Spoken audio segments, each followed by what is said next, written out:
Mark Mazes. I've recently uploaded a bunch of videos and I wanted to take a second to discuss the all religions of the world coming together.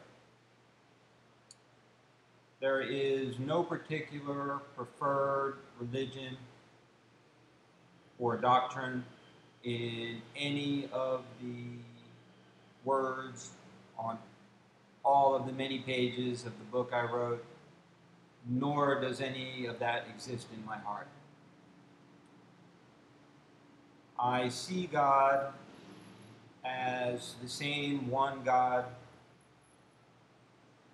for the entire universe, certainly this planet, and all the different humans on it who look up from their various ladders of the different religions. I see each religion as a ladder. A Jewish ladder might be red. A Buddhist ladder might be yellow. A Christian ladder might be green. The Hindu ladder might be brown. The Muslim ladder might be blue. All of these multicolored ladders of religion that man climbs so that we can get up high to see the same God. Each of us standing on our different ladders are looking at the same God. I certainly don't think there's 12 gods in heaven crowding up the place. A Jewish God, a Christian God, a Muslim God, a Chinese God, etc., etc. You'll find in my videos and in my book and in my heart expressions of God and events that occurred which crossed boundaries of religion.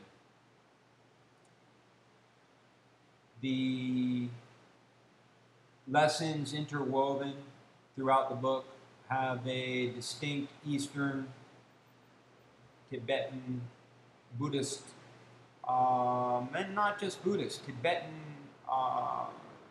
spiritual, religious flavor.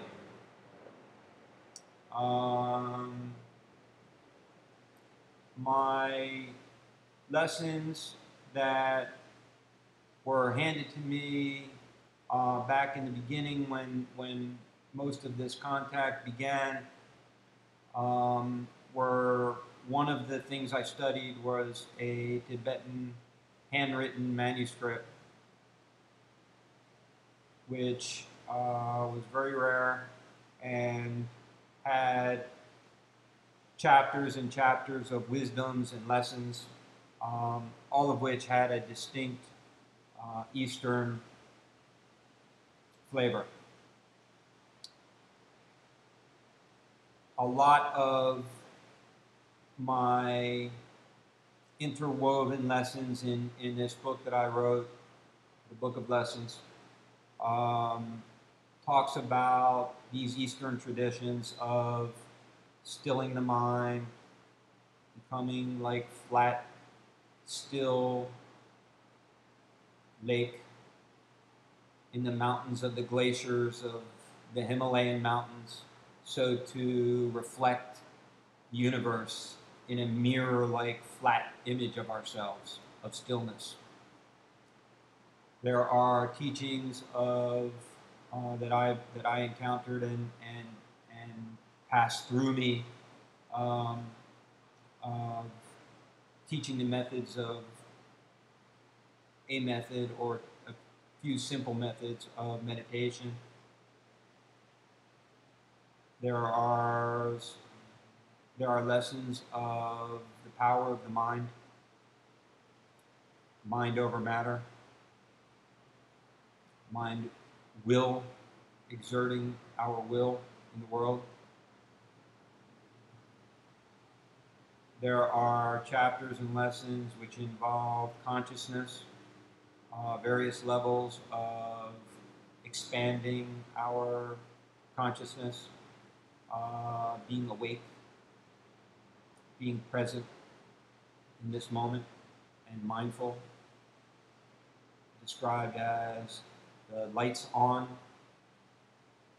way of seeing things. And it's a method to practice to expand this consciousness level, which is well taught and well trusted in the Eastern and Buddhist traditions. It talks about enlightenment. There's a chapter of enlightenment, which is an experience that I was blessed to experience for 30 minutes at one point in my life, one time only. Never could get back there again so far. I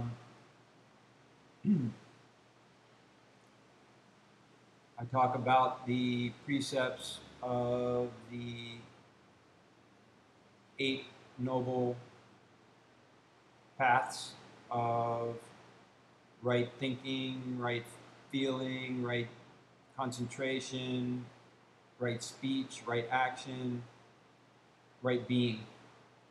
I paraphrase. Those are my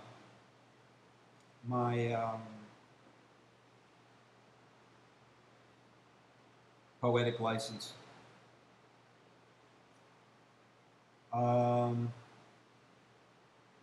then I ice skate right from Eastern Tibetan lessons right into Christianity, and I don't solely see it that way, but I had an event, an encounter, and it describes Jesus, physical event with Jesus. Then I ice skate further down the path and the road and delve deeply into my Jewish roots and the prophets from the Old Testament Bible. There's a chapter about Elijah and the lessons that we learn from his life and his makeup, what made him who he was.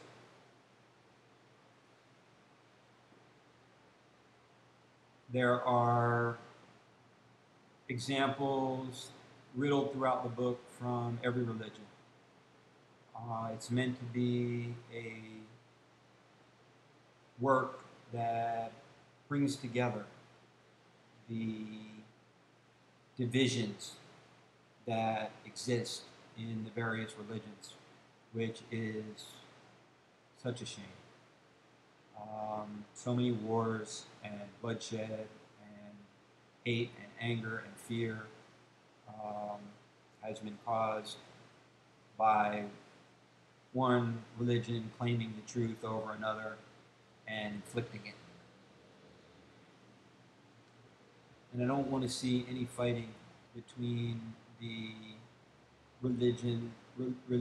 the expressions of the dance that's made in this book, lovingly going from one religion and using a red ladder to describe something to another religion and using a yellow ladder to describe something and going to a blue ladder and standing on it and using it to describe something.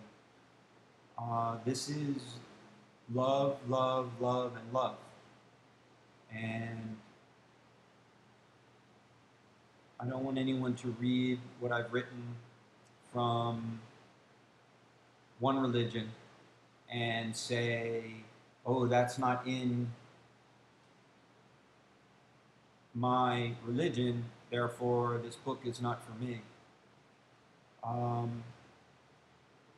God is bigger than religion.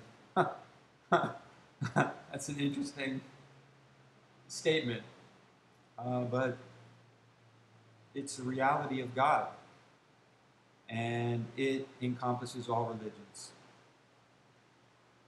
So,